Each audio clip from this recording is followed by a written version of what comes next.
All right, everybody. Welcome to another episode of the Freezin for NFC North Podcast, episode 171.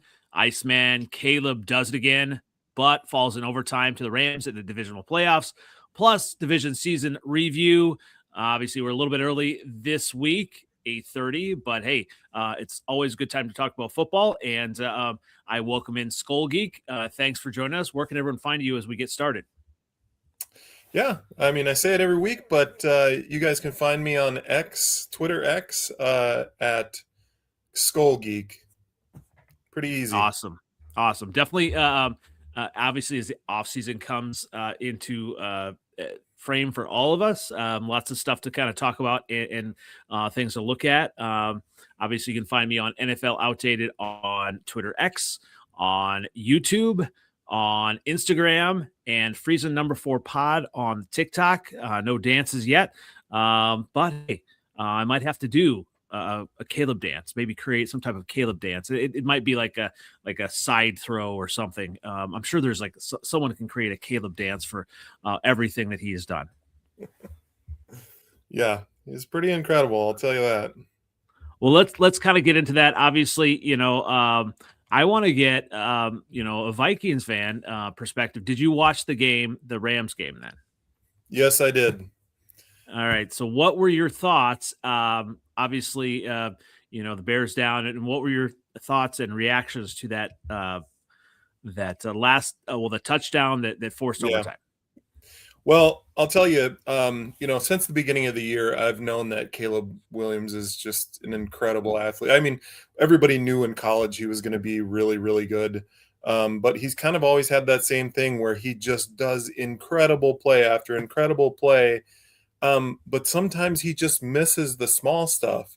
He makes these incredible plays like that last play of the game where he throws that, 45-yard, 15-yard touchdown. Mm-hmm. And you think he's going to win the game, and then he just falls just a little bit short. He's incredible and terrible all at the same time. He's like, you see him, he's about to get sacked, and then he gets out of it. Like when he was playing the Vikings earlier in the year, I mean, he almost got sacked like 10 times. And Jalen Redmond and Dallas Turner were all up in his grill the entire time, but just could not get the sack. And that's just kind of a microcosm of Caleb Williams, is that, he can do these incredible things, but, he's got 54% completion percentage and, a passer rating of 59 in that game. So it's just like, it's tough. I'm sure you're gonna feel like this a lot of times throughout Caleb Williams' career, but I do think that he's good enough to win big games and get the Bears to the Super Bowl. Absolutely. And I think, it's interesting. Obviously, you hear from different fans, and we all have our own biases. Obviously, Packer fans now are still saying that Caleb is a bust and all of that. And he, my gosh. How can you say Caleb is a bust? I mean, clearly Justin Fields, what you could say that about Justin Fields, even when he was on the Bears and doing good things, he wasn't accurate enough to be a quality player. But this Caleb Williams is not Justin Fields, and it's not even close. Nope. Yeah, and you can hear it from some of the former quarterbacks and players and current players that are giving their assessments and saying that there are only a few quarterbacks who could have made several of these throws that Caleb has made to win games or tie the game or all of these things. And obviously, I want to get back to the point, obviously, where you talked about completion percentage in that particular game versus the Rams. And obviously, I have my bear goggles on a little bit with this. Yep. But if you look at it and you really kind of look at it with untainted eyes, you look at all of the drops in that game. And we went into the game knowing that the weather would be a factor, and obviously it was a factor, and partially for the Rams, but really for the Bears wide receivers. There were a lot of drops, and you look at the game. I looked at that game, and I've watched it again, and Caleb Williams was in control of that game. And if you kind of look just how like pinpoint some of the passes were, now some of them were a little bit too hard, right? But some of them, the receivers, they were right in the hands. And there are a few along the sidelines that he really tried to take a shot. But the cool thing about those were that they were out of harm's way. Now, obviously, everyone's going to, talk about the interceptions, right? And I want to start with the final one, all right? And everybody's coming, well, Caleb, is a bust because he made that final interception. If you look at it, and obviously the chatter has been all over the place about DJ Moore. Now, DJ Moore, a lot of people have kind of given him flack and saying, he ran a lazy route. And there are a few factors that I've heard as well. Obviously, Ben Johnson, love him as a coach. He took the blame. He said, basically it was a new route concept. And if there was miscommunication, it was all on him.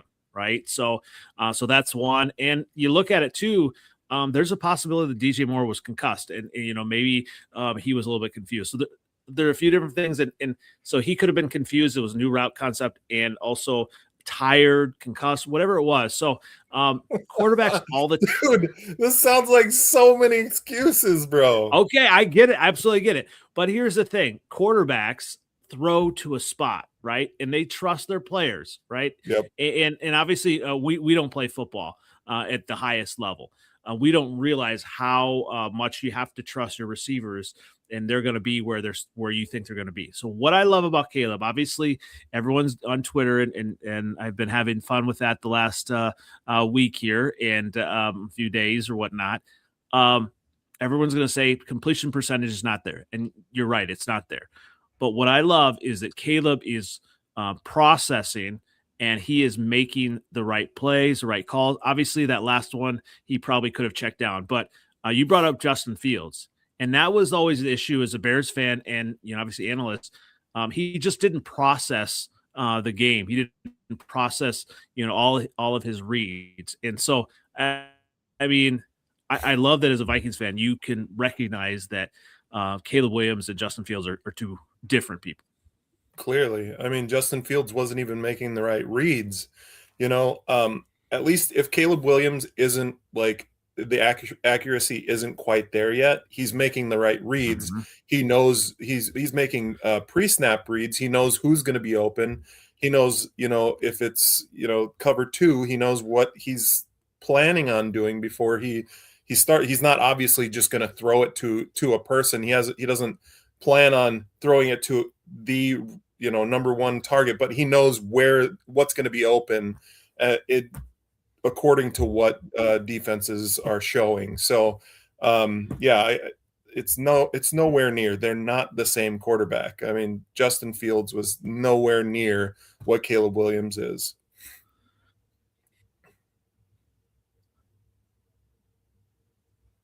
Can you hear me? Oh, did we lose you? Are you still there? I'm still I can here. hear you. Can you hear me? Okay. Yeah, I can hear you now. Okay. Okay. Yeah, all great points there.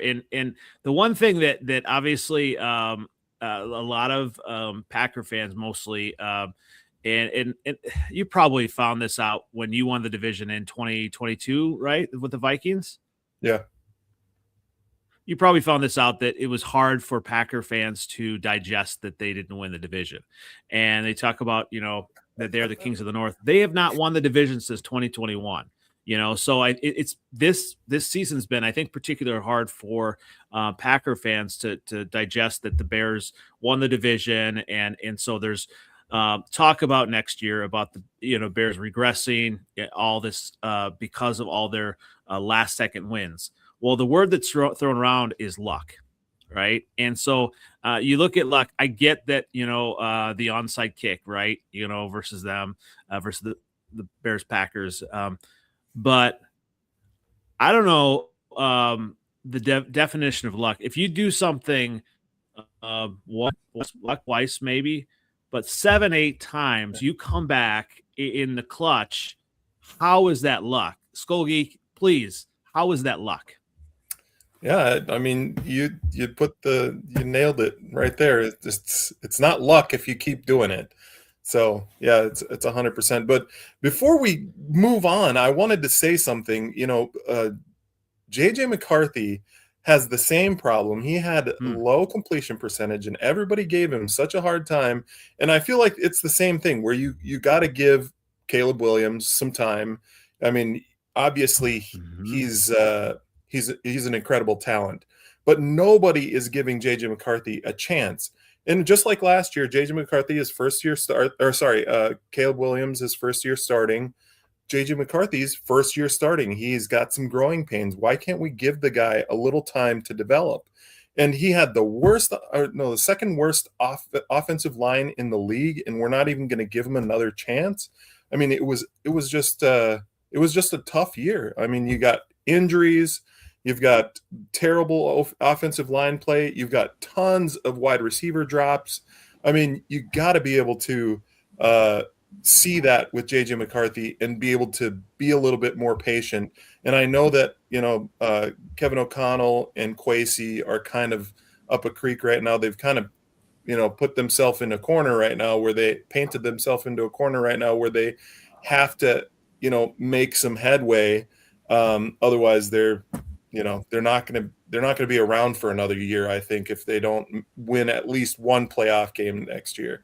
So I just feel like JJ McCarthy, he needs the same type of patience and development time that Caleb Williams is getting right now. I mean, last year, how many games did you guys win? Was it like 7 or 8, something like that? Wasn't it? 5. Oh my gosh. 5. Yeah. 5 Yeah, games. yeah. I mean, we won 9 games this year, and we're not even going to give the guy a chance. It sounds like they're not going to give him much of a chance. They didn't commit to him in the offseason, and it's just frustrating for a team that hasn't been able to develop a quarterback since Dante Culpepper to finally get a top 10 quarterback, and you're not going to at least give him a couple of years starting before the rumors start that you're going to have to get rid of the guy. I feel like he just deserves at least the same that Caleb Williams has. I agree. All good points. And I want to welcome in Mel. He from Talk Vikings with me. Mel, as we get, we're kind of getting started. We're getting into the Vikings talk, so thanks for joining us. Where can everyone find you as we kind of get into our talk here? Oh, let me put you on. All right. Can you hear us now? Yes, I can. Can you hear me? We can, yeah. So, Mel, where can everyone find you? YouTube, fairly new, but YouTube used to be Talk Vikings with me, but I'm a football nerd. I'm like all over the playoffs, all over college football, all over everything football. So it's Talk Football with me, but it's heavily, it's heavily Vikings focused. Nice. Absolutely. So, this is a great, segue here. Obviously, you came in talking about, JJ McCarthy, and I am obviously I'm not a huge JJ McCarthy fan, but I do think, as you were saying, Colgate, you need to give him a chance. Like Mel, where are you on the JJ McCarthy kind of going forward? Are you all in on him, or are you a little hesitant? Huge fan. I'm all in. So, you gotta just being here, at home, knowing the quarterback whisperer, as they call him, the guy is phenomenal, man. We better not get rid of him. He's a steal. I don't know about our GM. I'm 50-50 on the GM, but the coach, that's his first quarterback, okay, as a head coach. Mm-hmm. That was the year of the quarterback to me. All those quarterbacks, Drake May, Jaden Daniels, Caleb, Bo. So he could have went with any one of those, but we traded up for JJ, right? Mm-hmm. So this is his quarterback, man. In his first season, he was injured all season. Us here in Vikings country, we're a year behind because of that injury. This gone season was supposed to be it. You guys saw that defense. This was supposed to be his second season playing, just like Caleb and them. So he's a year back. He's, it was his second year, but it's really like his rookie season, and just the growth. That first game we beat Chicago, that comeback, the way to play, KO kind of eased them to it, but the way they finished the game, it's like, okay, there's something there. And then we kind of had a couple of losses with him, but he was 2-2 and then got injured. But sorry to be long-winded, but long story short, we saw the growth. We've seen the growth. And working with KO and just him coming back after that Green Bay game. We finished the season 5-0, and just what we saw in the beginning of the season to what we saw, fans like myself, towards the end of the season after that Green Bay game and after his injury and all of that. Completely different quarterback. And the kid is a champion. That's my thing. He's been a champion all of his life since high school. And so is Justin Jefferson. So my point is you absolutely cannot, I don't know how people are turning their back on this kid after this season. I know he's injury prone. He's got to put on some weight, hit that weight room. But no, man, he's a first rounder. He's being grown by the quarterback whisperer. We've seen the growth. He's going into this second season playing. I'm all in. Amen. Yeah, and I think you look at fan bases, and obviously everybody wants to win, and this is kind of the way it was last year. Obviously, with the Bears, I mean, we had a talented quarterback who was kind of struggling, and a big part of it was the coaching staff and not having, Caleb be able to trust the coaching staff, and you see, in the press conferences now, in how Caleb he has all this talent. And now that he has a coach that can match his, ability on the coaching side and really get the best out of him, and just having the reps and as a quarterback, you really only learn by playing. And so like for Caleb to be, matched with Ben Johnson and have, just all the tools of an offensive coordinator, head coach who knows how to scheme up plays. I think that's huge. And obviously, Skull Geek, me from the Vikings training camp. Yep. And the T-shirt, the big KOC. I am actually a big KOC fan. I mean, you look at what he's able to do. He's been able to do with lesser quarterbacks. I mean, it's. So it would be a shame for Vikings fans to give up on KOC or JJ McCarthy. Yeah. And I think we've talked about that. It was almost a fool's gold last year. Obviously, you were excited to do what you did and with Sam Darnold, but like to have those expectations with JJ McCarthy as a fan base, it's hard because you as Vikings fans, you want to see a winner, but it takes time. It really does. Yep. It really does take time to gel with a coach, just like you were saying. But I wanted to say something about Caleb Williams and how there were some whispers last offseason about how he actually wanted to be coached by KOC and not by Eberflus. I mean, clearly, why would you ever want to be coached by Eberflus? I mean, clearly it makes a lot more sense to be able to be coached by KOC, but with that said, Ben Johnson, I feel like he's on par with KOC, possibly a better offensive mind. I don't know. But I mean, obviously that's like a no-brainer. Duh. If I was Caleb Williams, I'd want to be coached by KOC too. Yeah, absolutely. And that's nothing. I mean, he didn't know Ben Johnson when he made that, Yeah, exactly. Now he's kind of in a perfect situation now. Yeah, exactly. If you know me, man, to the three people that watch me. No, I'm just kidding. But no, Caleb, I love Caleb, man. Caleb, I've just been singing his praises, and I'm like, he's gonna turn you guys' franchise around. I hate it. He might bring you guys a championship. He's the reason. Well, I be talking trash about everybody in the NFC North. We're robbers, right? Right. But now I be talking trash about the Bears. I'm like, y'all suck and all that. But I give y'all do that game y'all played. Oh yeah. That game y'all played. That game. I was like, oh, they're gonna. I was kind of rooting for y'all. I predicted y'all was gonna lose, but the game, the way y'all play the game, I was kind of rooting because I'm an underdog guy. I want the underdog to come back and win and pull it off at the end there. But no, they played a decent game. Respect to y'all. But I'm a Caleb guy, man. I call him the next I call him the hybrid Michael Vick, hybrid Lamar Jackson. Like he's like. Did you see that pass? The flick of the last little pass he threw at the end of the game to send him over? Like, how is that possible? On his back foot.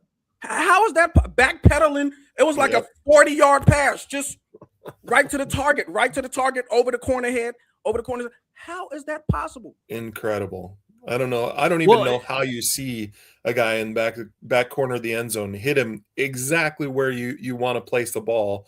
And like you can't even see the guy. He's being guarded by a cornerback. How do you even know that he can get 5 yards behind the coverage? It's just crazy how he can do that.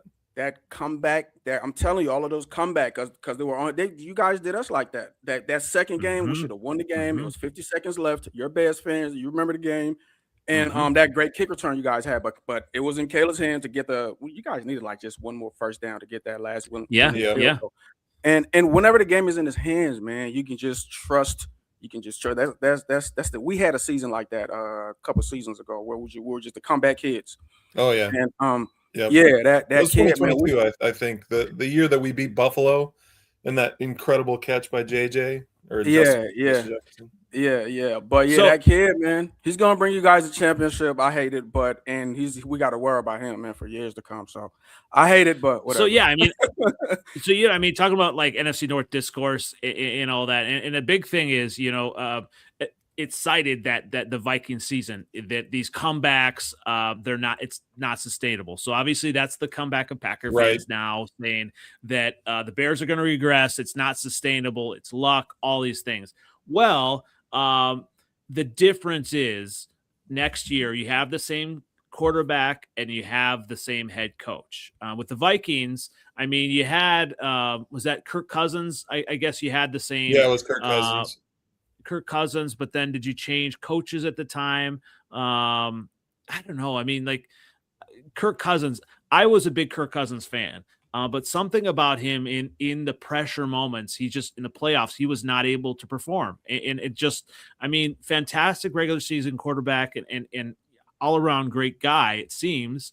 I met him at the Vikings training camp 1 year as well.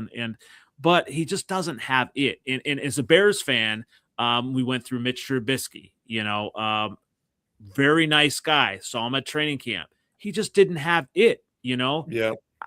I don't know how, unless you're looking at it from, completely fanboy side on the other, that you can look at Caleb and not say he is scary for an opposing, teams, and he is going to be the guy. I just don't know how you can you can say he is not the guy. Going forward for the Bears, it's going to at least, not keep the Bears in mediocrity.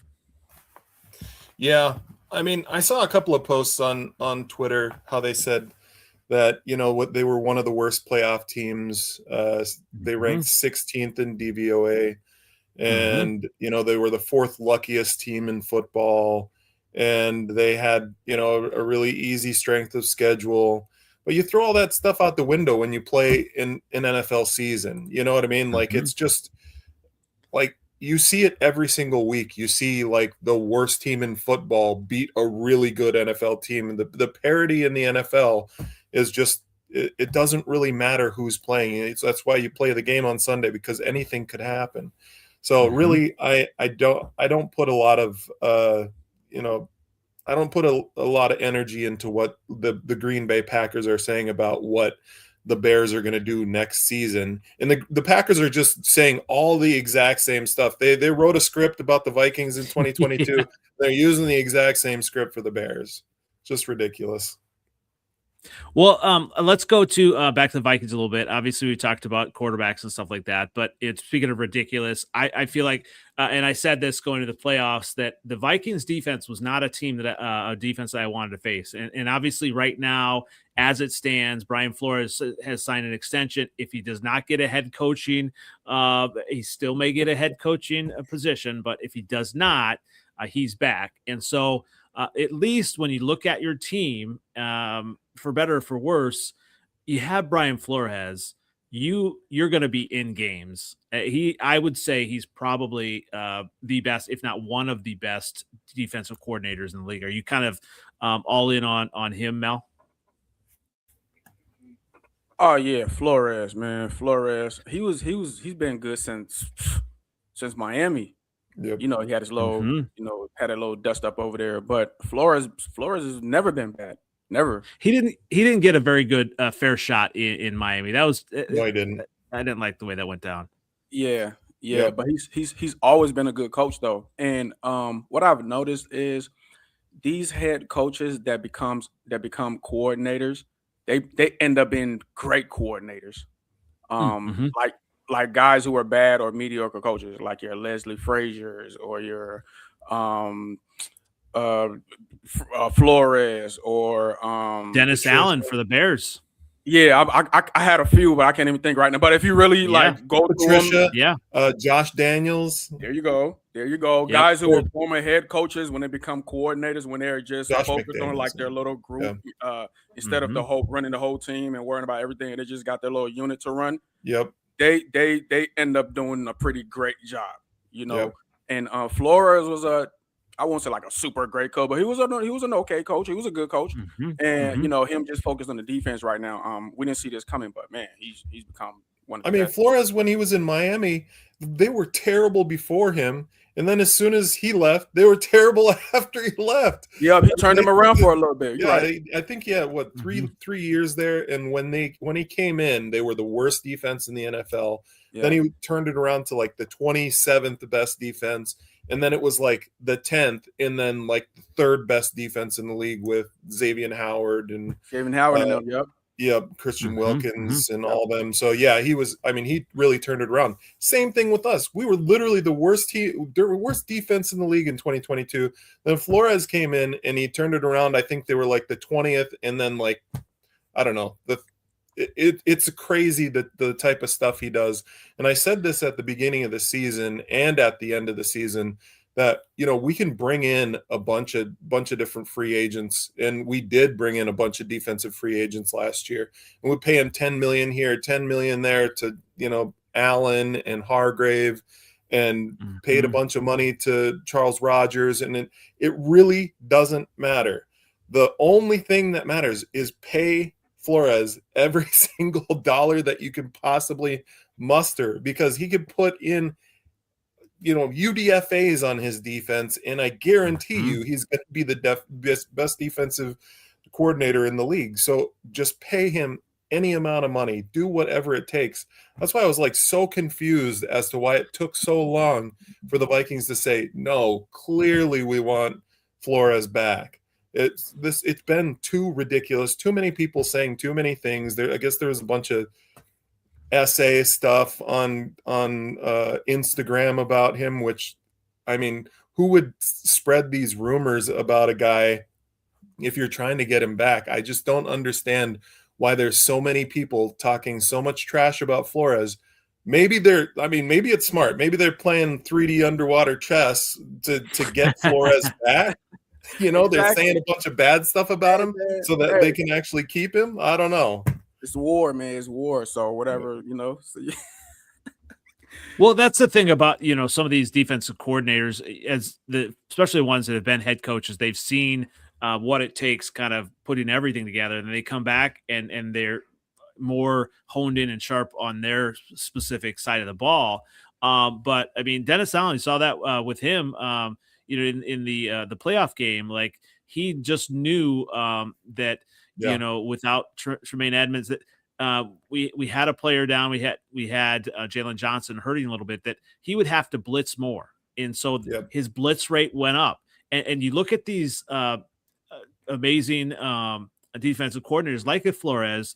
You know, obviously they've got tendencies, but they know how to adjust. And Flores, like I think you said, Flores has done more with less. You know, he has made players into Pro Bowl players who, you know, you didn't even know their names. I mean, Van Ginkel, Van who, you know, and now it's like he is. I mean, he's a star. I don't know if he's a superstar, but he's right there. Yeah. Yeah, I mean, he's done it with pretty much everybody on our defense. Like they were pretty much all unknowns, and he doesn't really care if you're a first-round pick or if you're a big free agent signing. He doesn't care. It's whoever can rush the passer, who can get off blocks. That's basically what he says. If you can get off a block, you're going to be starting in my defense. Jalen Redmond came out the came out the XFL, a complete no name, bro. He's a we better pay him. Yeah, you hear what I'm saying? A no name, and I'm saying we better pay him. And Flores, he sees these diamonds in the rough, and he'll play them over a first-round draft pick, or these big free agent signings like Hargrave and Jonathan Allen. Yeah, exactly. Or it's just Flores. Ivan Pace. That's another example. Ivan Pace was balling for us. I mean, he came out of nowhere. There was this kid we had Asamoah. He was supposed to be great. Yeah. I kind of wish that he would have kept Nahshon Wright around.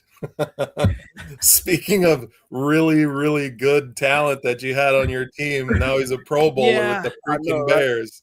Yeah, but part of it is, opportunity, right? Nahshon, had injuries had not happened to, key players in the Bears secondary. He would not have gotten a shot. And I think, sometimes when you have players that their backs against the wall, they come in, and they just make something out of an opportunity. And that's definitely what he did. And obviously, but, Kwesi identified him as a good cornerback. I mean, he went out and got him from the Cowboys. If you look at his measurables, he's a fast dude. He's got good ball skills. He's tall as hell. His reach is crazy. He can jump high. Like, give the guy a shot, for God's sake. So, anyway, Flores has done a really good job otherwise, other than just losing one guy here and there. Yeah, that was my point. He recognized the talent because it was supposed to be Asamoah, but then it was Pace. And then what's the guy that came? He was a Viking initially, but then went to Cincinnati. No, kind of got bounced around, went to the Packers. What's his name? Eric Wilson. Oh, Eric Wilson. Yeah. And Wilson just came out of nowhere. He had a Pro. There's no way he didn't make the Pro Bowl this season. Dude, he had a Pro Bowl season. I don't know why he ever left, honestly, because his first couple of years with the Vikings, he's just like a little Tasmanian devil. He's all over the place. Yeah. So I loved him when he played for the Vikings. That's why I was shocked when they didn't pick him up, and then he had to go to Cincinnati and then Green Bay. But man, is he a Pro Bowler this year? I gotta. There's no, he's not. So when Flores initially did that, it was a hair scratch. I'm like, why? Like, Pace, you're taking Pace out, but he was right. He was right. He's a great evaluator of talent. He calls great blitzes. He's got great schemes. He's just a great coach, man. As far as defense, and he knows talent. I think we were talking about Dennis Allen before this, and man, Dennis Allen, he's impressive. To go from the situation that he was in, where no one was really, speaking it very highly of him when he was down in New Orleans, to come out of that and be a good defensive coordinator and just take that defense from not being much to being a really, really highly talented defense. He's done such a good job. Well, especially with all the injuries. And I think that's where some of these defensive coordinators make their money, is when there are injuries to star players. How do you fill in, and how do you scheme, away some of those deficiencies? And obviously, Dennis Allen was able to do that. But even against the Rams, he's done it at every single level too, like in the linebackers and the DBs and safeties and cornerbacks. Like literally, there's injuries everywhere.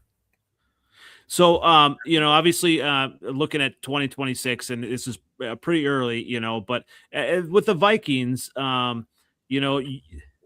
have a few kind of holes you kind of look at. Obviously, we're talking about the defense, and obviously you had this long time, safety Harrison Smith. I believe, I don't know if it's official, but it looks like he's going to retire. So that will probably be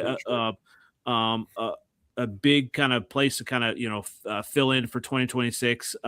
So what are, I'm going to start with you, Mel. What are some of your, obviously biggest needs for 2026? And does it start there on defense, or maybe even wide receiver? I mean, getting a buddy for Jordan Addison to shadow him all the time or something. He needs a sponsor. Yeah, man. I think he's a goner, but it's all about what we can get for him. I don't know. Then again, KO, he's a player's coach, and it's pretty calm. I mean, he could get. I don't know how that's gonna pan out, but that we can't keep having that distraction on the. He's a great player. I love him. I talk. Well, why would you get rid of him at his all-time low? Like, he's got no value right now. So why not just give him one more year to figure it out, and then hopefully he has a big year, because his production was terrible this year, and then his off-field stuff. I mean, he did get cleared, by the way, so I don't think that anybody should be talking too much trash money. about him. I'm sure there was some money here. Yeah. Well, even the great Justin Jefferson had a bad year. So I mean, I like him. He's fast. But there's a caveat. I think as far as receivers, I think we're good even if we lose them. And this is what I mean. You're a Vikings fan, man. You've seen the growth. We had a bad season, but we did finish the year with a winning record. We didn't make the playoffs, but my point is the growth of Speedy Naylor. Yeah. Okay. The growth. Speedy is a legit number 2 right now to me. Yep. To me, he's a legit number 2. He's gotten better, man. His catch radius. He's had some crazy catches. It's like, what? He's super fast. I think he's the fastest of all the receivers. His name is Speedy, obviously. He's known for his speed. His route running has become better. He doesn't like at one point in time he was JJ's favorite target in multiple games. Yeah, JJ was going to him. I was going to say that. Yeah. So receivers, man. Listen, receivers are all over, especially like a third option. If we have Justin Jefferson, we have Speedy Naylor. Getting a third receiver wouldn't be, a big deal once we have a 1 and a 2.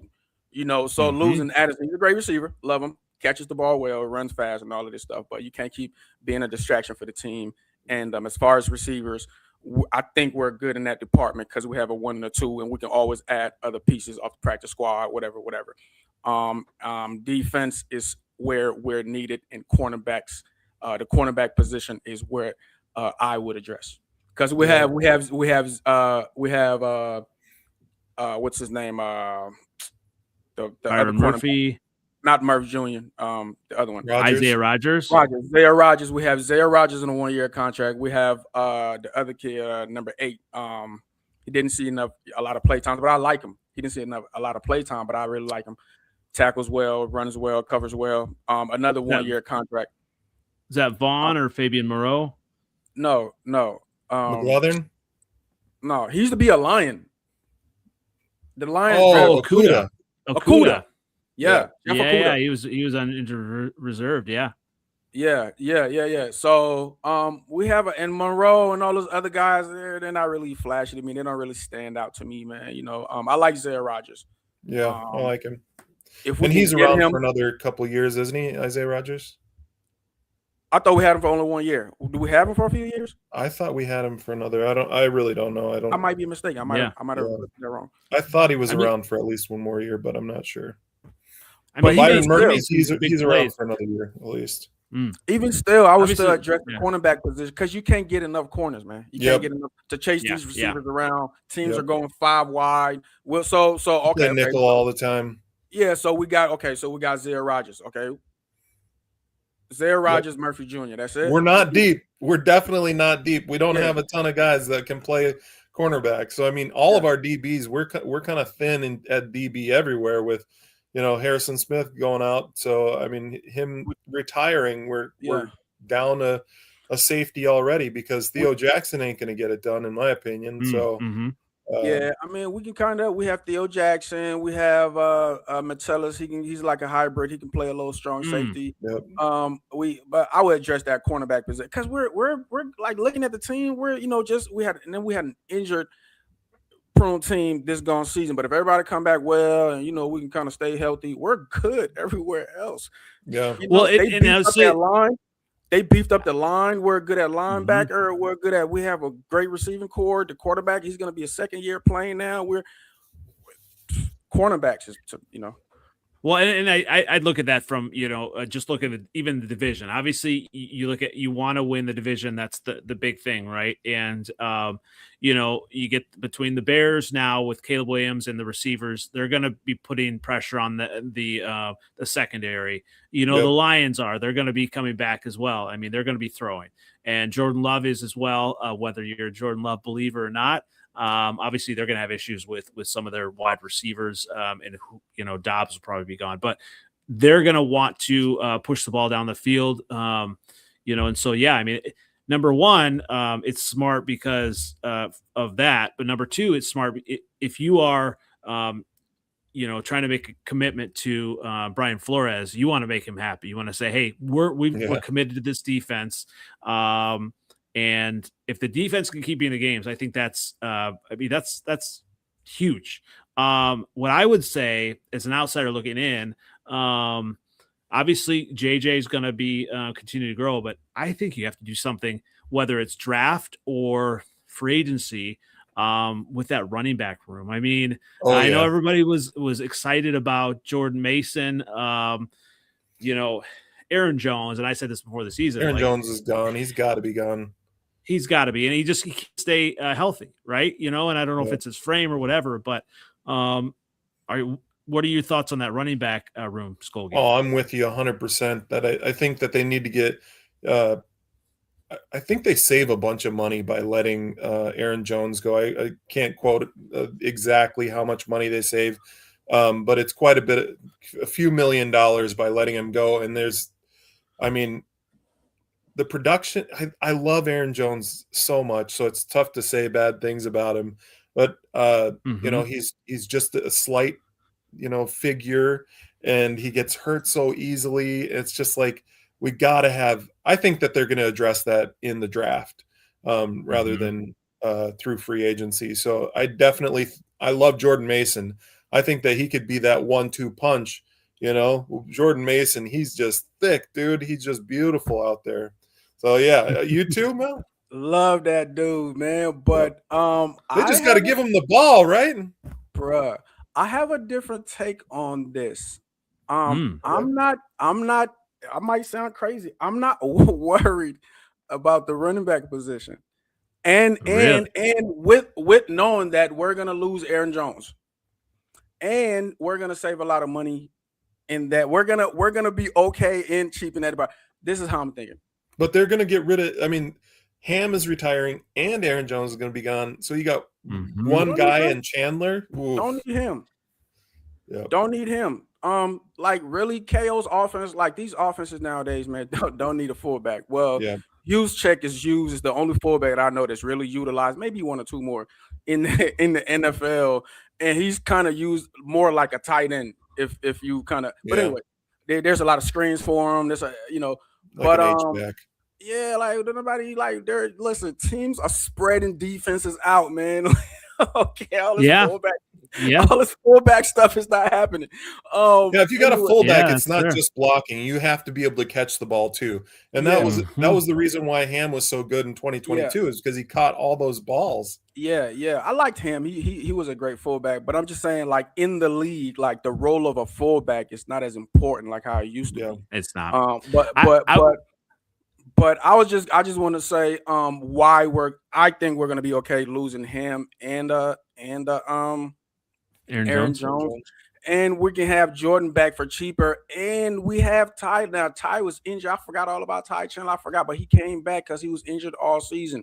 That's another guy who's supposed to be this speedster. Remember, he's supposed to be this speedster, and he's played a few seasons now. So I think, knowing football, knowing talent, I think Ty is gonna come back next season different.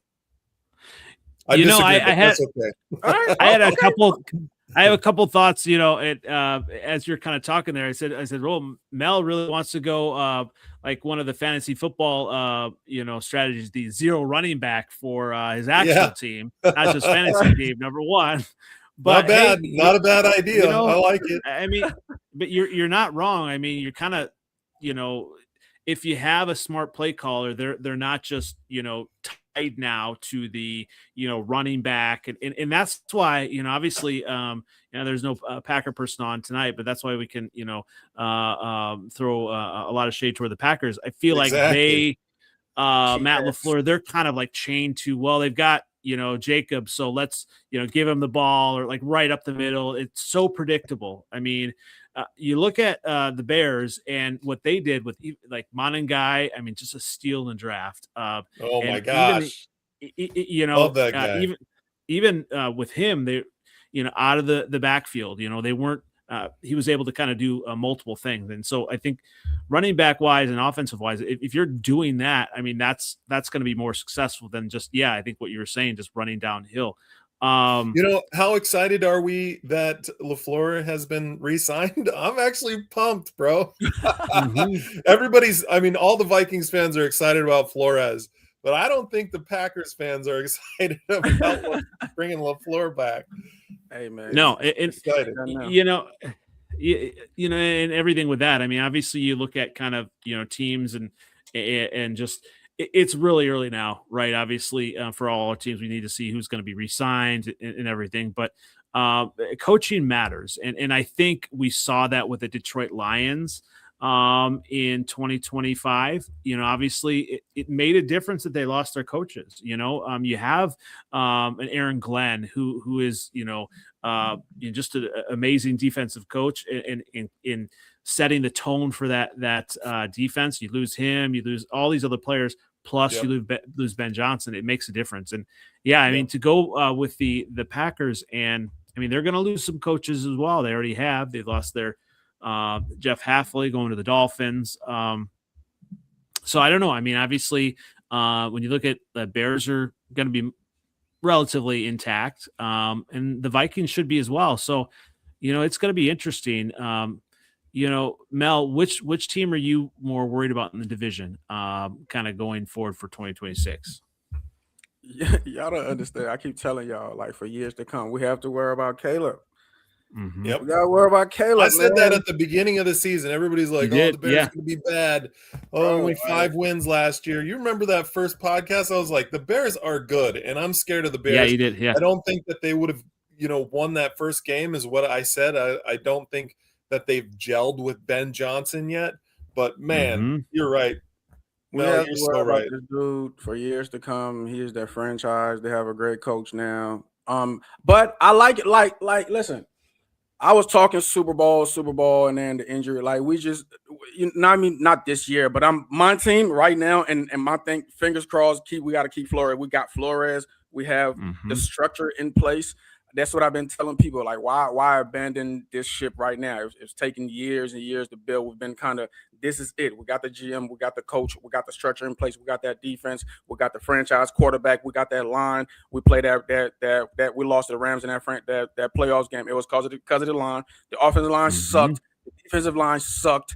The offensive line we couldn't block anybody. The defensive line couldn't get any penetration. We addressed those issues. We're here now. This is it. That's why I'm like, next season, everything goes good. We keep Flores. That is the season that something's supposed to happen. JJ got to put on some muscle. He's injury proof. He got to get stronger. But that is it. This is it now. Like, it's on now. But the Bears are right here too. So it's going to be this division. Who are you scared of, though? I don't know if we were this year or last year, not the best division, but it has been for like a few seasons, and it's going to be the best division in football for a long time. Just watch. I'm scared of? The Bears. They have Caleb. Yeah. Caleb. That's the only one I'm scared of. But I'm not that scared of the Bears, honestly. Really? Who are? No. I mean, because like I said, it's the best division. The Lions was it. I'm saying I'm not scared of any of them. Definitely not scared of the Lions anymore without Ben Johnson. Not scared of the Packers. I feel like we can beat them fairly easily. The Bears, you're right that they're the most scary, but I feel like the Vikings can take. I mean, we could sweep the division next year, just like we did 1 year ago. You think the Packers didn't get tremendously better with Micah Parsons? Yeah, that's true.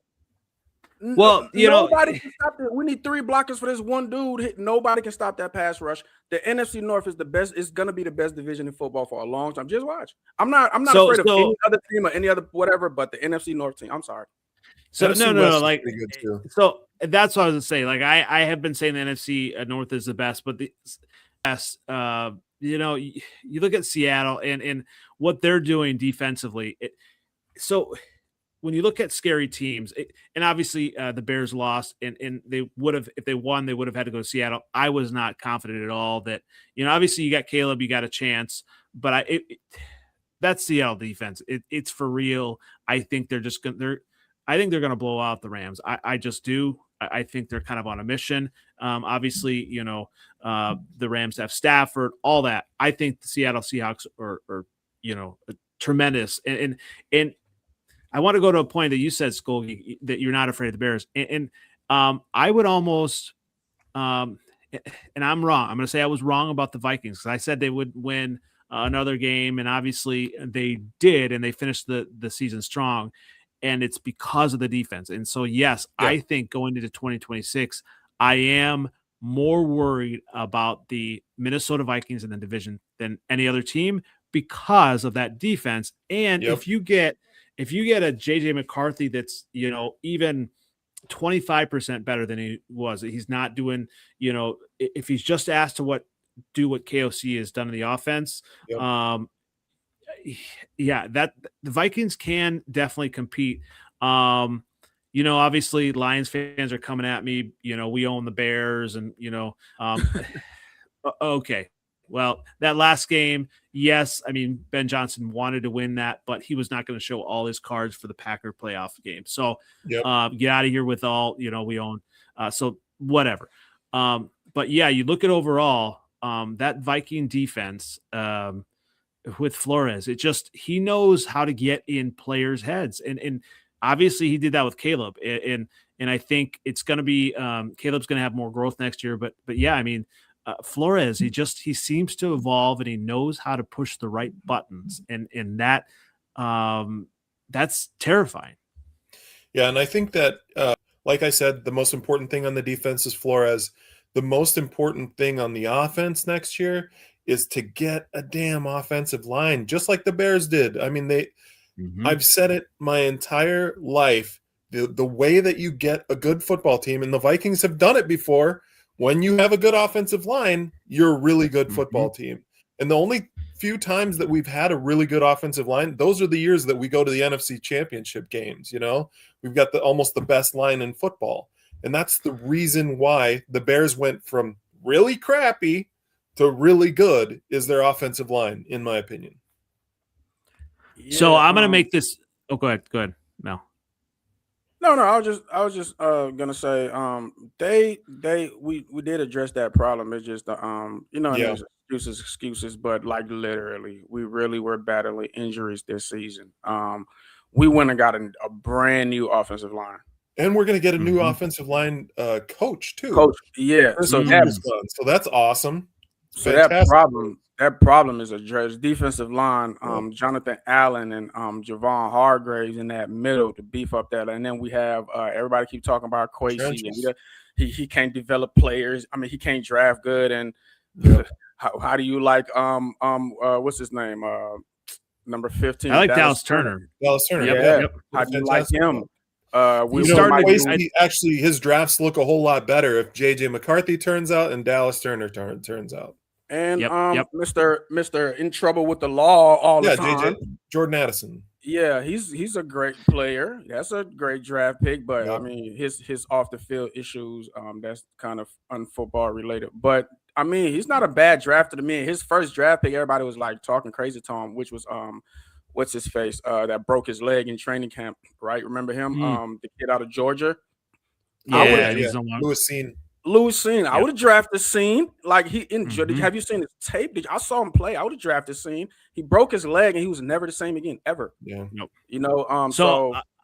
I want to make this pact with you guys as Vikings fans, because obviously a lot of the same stuff gets hurled around on Twitter and on Twitter X, and especially with Packer fans. Their Packer fans, their go-to is, oh, remember the past? We got this, and it's an absolutely ridiculous argument because you don't have the same players, you don't have the same coaches. It's just an absolutely ridiculous argument. It's kind of their go-to, or they say, oh, well, 1985. I'm like, okay, I actually do have the VHS of the Super Bowl. It's 5 years old. I don't even remember that. But I'm I don't often bring that argument up. So here's the pact that I'm going to make with you and with Vikings Nation. I will not bring up an empty trophy case if, in an argument with Vikings fans, because, there could be, when you look at the NFL, there's parity in NFL. I mean, you get a defense and they could be right there. And so I think the Vikings and the Lions, those are two fan bases that within a division that I am okay with at least getting the Super Bowl, possibly winning it. But it's just all these kind of narratives, they don't make, they don't move the needle for me anymore. Yep. Yeah, it doesn't even hurt my feelings anymore at all. I'm just like, I don't care if you had a bunch of Super Bowls back in the freaking 60s and won 2010? Who cares? And just for the record, my Vikings haven't won a Super Bowl, but we were NFL champions for what years? What years were those? Like the old years? For the Super Bowl era? The Super Bowl. So put some respect to my team's name, okay? We were champions. It was only like 5 teams in the league. But we were champions like a few times, so whatever. So yeah, I mean none of that stuff matters. What matters is the past doesn't matter. Obviously, the recent past matters. If you have the same coaches and players, you want to, you have tape, you have tendencies, you have all these things. Those things matter, and I think Packer fans go to that so easy. They're like, okay, well, we've won the Super Bowl, the last Super Bowl in the division. Okay, that's 15 years ago. And I'd say on Twitter, their Super Bowl drought is a whole teenager right now. So it's like 15 years. Sorry, no, I was just gonna say I can't. Them and the Eagles, they're just like the Eagles to me. They oh my God, the Eagles fan base. Those, if you know me, those are the two teams. I like other teams. I don't really like it. My Vikings, I like favorite players, and I got favorite players on other teams. But the Eagles and the Packers, oh my God, they talk the craziest. But at least the Eagles have won something, Thank you. Well, the Packers, they won the Super Bowl with Aaron Rodgers, and it wasn't recently. Gotcha. But man, the Eagles fan, they tore up I have cousins out there. They're crazy. Like they tore up the city. Somebody died in celebration. Yeah. Mm-hmm. Like it's another level. They're vandalizing cars. Like y'all just won the Super Bowl. Why y'all tearing up the city? Aren't y'all supposed to be happy? Like, isn't this a good thing? You're tearing up the city. Like you're protesting or something. Yep. They're just I can't stand it. They're a different breed, man. But Andy, before I know that we're running out of time, I thought we were going to talk about the stadiums. Yeah, good. Yeah. No, it's just I'm excited to talk about. Let's go ahead and do that. Yeah. We've got some time. Absolutely. Let's go ahead and talk about that a little bit. So, fantastic question. So obviously the Bears played the Rams, and it was a snowy, cold game, and it affected the outcome, or at least it affected the players. And so, and I have been to the Vikings stadium, and it's a fantastic stadium. I've seen it, for the NCAA championship game, for a Vikings game, but it's inside, and so you don't have the elements. So, I feel like that was one of our really big home field advantages. That's why we went to Super Bowls back in the day, was because we had this insane advantage. And then ever since we've gotten out of, actually back indoors, I feel like we just lost that competitive advantage that, and the Green Bay Packers have. Like all these places that just want an indoor stadium. It is fantastic for the fan experience. I'll tell you that. Mm-hmm. Like you go to a Vikings game at US Bank. Oh my gosh, it's fantastic. I mean, the seats are great.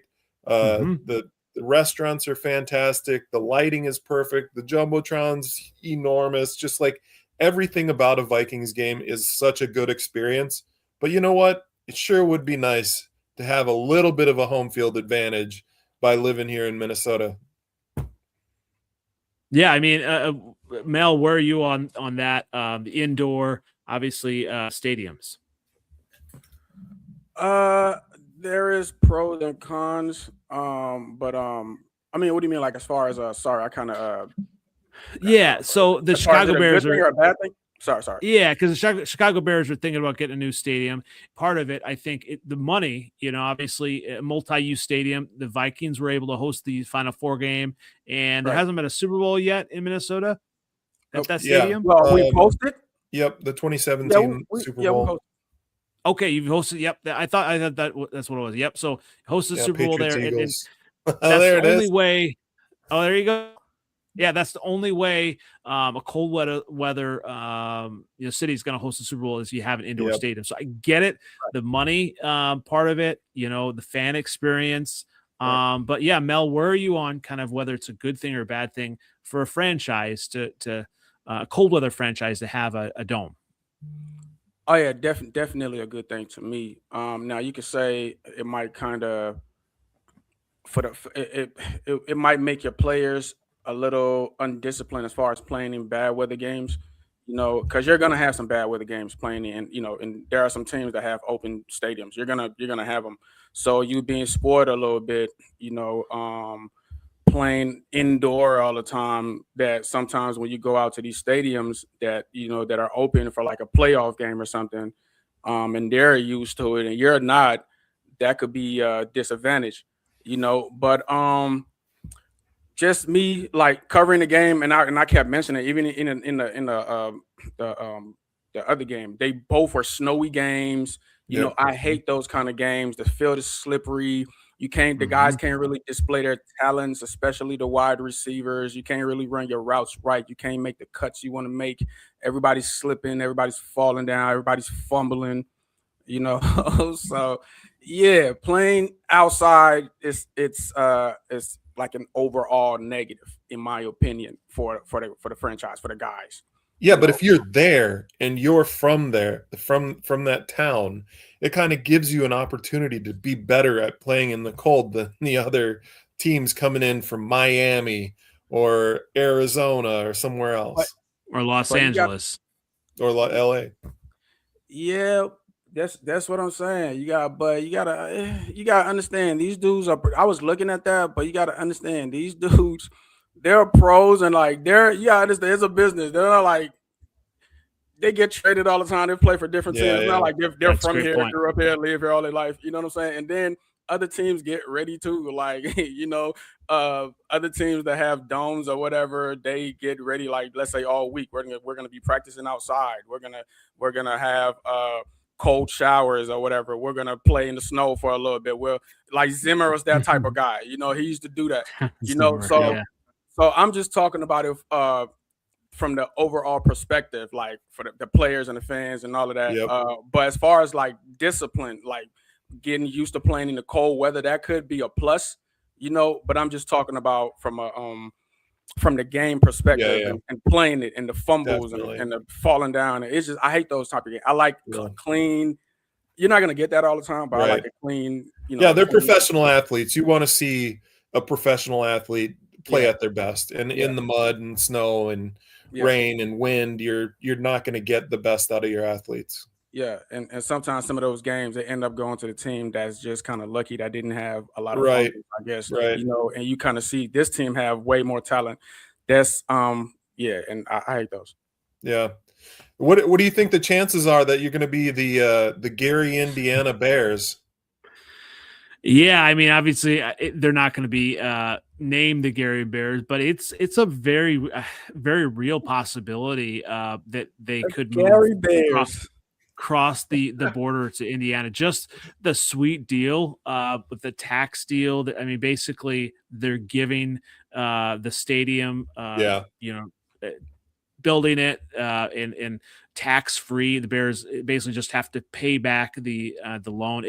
It's they're pushing hard. So I think it's a smart idea if you're the Bears. I mean, if Minnesota did that and we went to Hudson, Wisconsin, your players could all of a sudden not have state taxes. That's another reason why players don't want to go to teams like Minnesota or go to California teams, is because of that state tax. They want to go down to Florida or Texas where they don't have state tax. It's basically like you got this giant pay bump. The funny thing is that, I'm not from Chicago, right? And I think you look at some of these teams, even the 49ers, they don't play in San Francisco. Right. The Cowboys don't play in Dallas, and I think all those things are forgotten when you start playing the game. You have a winning team. That's what matters. So, not being from Chicago, that's not something that would bother me. Obviously, it's the team that I root for, players now, obviously. And if number one, if you have a dome, you have all these amenities, whether it's in Indiana or Arlington, if that's able to attract players, free agents, I am all for it. If you get more money into the team, I am all for it. And obviously, you get Packer fans saying, "Oh, Gary Bears." I'm like, okay, I don't really care. And the same thing with, oh, you have a quarterback who paints his nails. Okay, well, he just beat you, so whatever. What does that say about you? Yeah. You that got beat doesn't by bother a me. quarterback that paints his nails.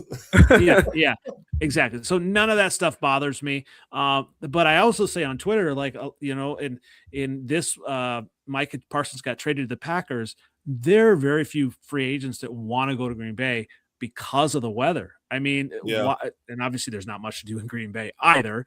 But like, I think as a player, you want your talents to be on display. And if it's cold weather, I mean, there's more possibility for injury, all those things. And so whether it's in Gary, Indiana, Arlington, doesn't bother me. I obviously not being from Chicago, it wouldn't bother me for it to move out of the city. I just, number one, Soldier Field, it's not a very good stadium. And it's not a very good setup either. It's not even owned by the team, right? The Parks District, it's a crazy amount of money that they would have to pay back. So I bet to the games, and it's all right. But it's not the best fan experience in the NFC North. So long-winded answer to say that wouldn't bother me, Gary, Indiana. Yeah. It wouldn't bother me either. But I was trying to poke you. Absolutely. Trying to make it bother you. Oh yeah. There are a few things if you follow me on Twitter that may bother me, but I try to not take it too seriously. So, but like you said though, there are that have that going on, like the Giants, right? Their stuff is in New Jersey, right? Totally. The Commanders, their stuff is in DC is in Maryland, so that would make sense. Yeah. But I'm pretty sure that's like other San Diego Chargers. They play in LA. Mm-hmm. Yeah. Oh, San Diego Chargers. Yeah. But yeah. So I mean, that shouldn't be a problem, man. They're still going to be the Chicago. Listen, they're still going to be the Chicago Bears. That's what matters. Yep. If they're the Indiana Bears, that's something else now. Now we got a problem. And we're still going to have Caleb Williams, so I'm good with that.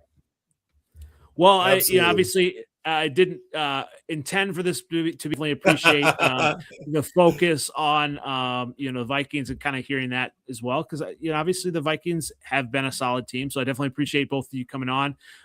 As we close out, Skull Geek, where can everyone find you?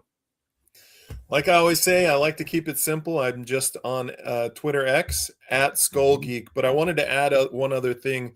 I do web design, and I also own KhalilMack.com and DanielHunter.com, also AnthonyBarr.com. I'm trying to get in touch with those guys. If they ever want to buy it, man, I'm trying to sell it to somebody. So Daniel Hunter, check it out.